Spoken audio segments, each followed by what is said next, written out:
Heavy clashes between Taliban and resistant forces continue north of Kabul. The Taliban say they have seized 4 of 7 districts in the Panjshir Valley, but opposition forces say they have surrounded thousands of Taliban fighters in one area. Meanwhile, at least 17 people were reportedly killed in Kabul by celebratory gunfire after false reports claimed the Taliban had taken over Panjshir. The Taliban are also working to finalize a government nearly a week after U.S. forces withdrew from the country. After days of delays, Taliban officials say an announcement will take place in the coming days. The Taliban co-founder Mullah Abdul Ghani Baradar is widely expected to be appointed as president. He told Al Jazeera the new administration will include all factions of Afghans. Still, Taliban forces broke up a small protest in Kabul calling for equal rights for women. Samari Leyabasan has more from the capital. The clashes, offensive and confront between the Taliban and resistant force continue in Panjshir Valley and different parts. From one side, the Taliban have already entered Panjshir Valley through the main gate of Gulbahar. On the other hand, the mountainous area of Salang is also another path that the Taliban have climbed up on the top mountains. This was the really toughest part of the conflict with the resistance, and Taliban said they were able to do this. That's why they already entered from another part. On the other hand, Badakhshan and Baghlan, other provinces and other routes to Panjshir, already the Taliban report that they have entered. But the resistant force say they're resisting, and they also claim casualties to the Taliban, even hundreds every day since last 5 days.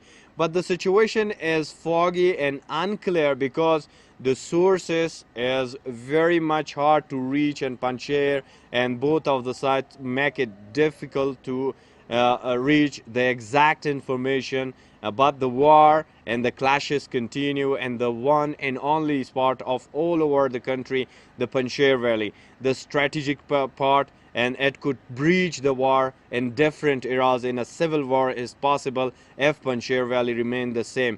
Whether the negotiation are failed and the clashes continue.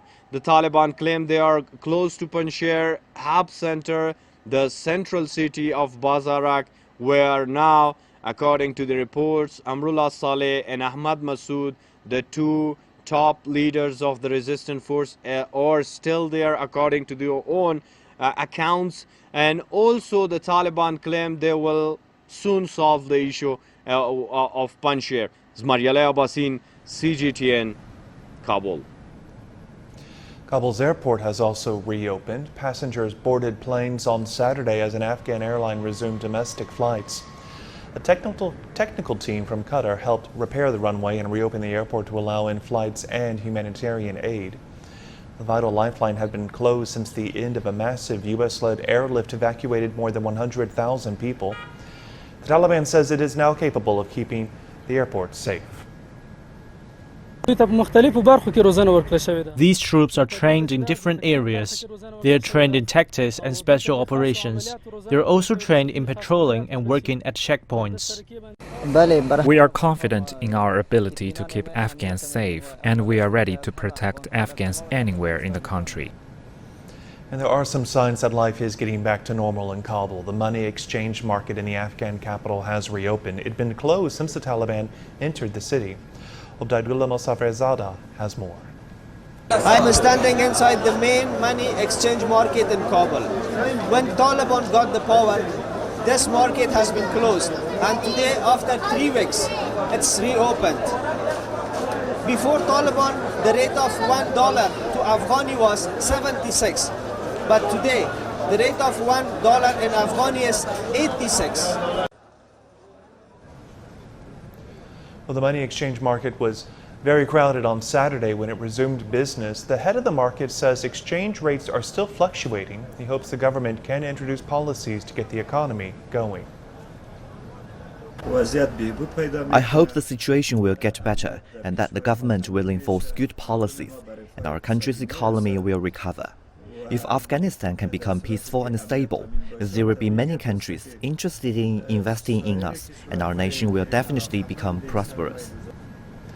Pakistan's intelligence chief has visited Kabul to meet with Taliban officials. Our correspondent, Daniel Khan, has more about the visit and Pakistan's role in Afghanistan's future.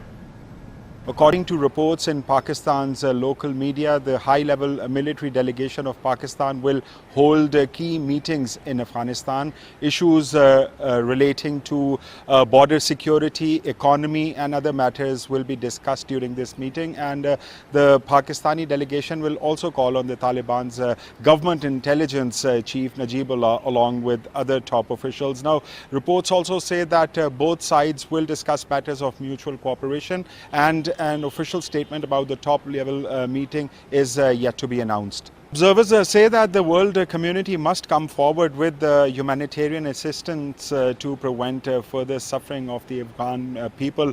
They say a stable Afghanistan will remove a blockage and open up the entire surrounding region for economic activity. Pakistan surely has an important role to play, but observers say the policymakers need to be cautious about pushing the new Afghan government over bilateral issues. Prime Minister Imran Khan, we know, as well as the Chief of Army Staff General Qamar Javed Bajwa have repeatedly said that Pakistan will remain committed and engaged with Afghanistan to make an all-out efforts to ensure peace and stability in the country and support an all-inclusive government.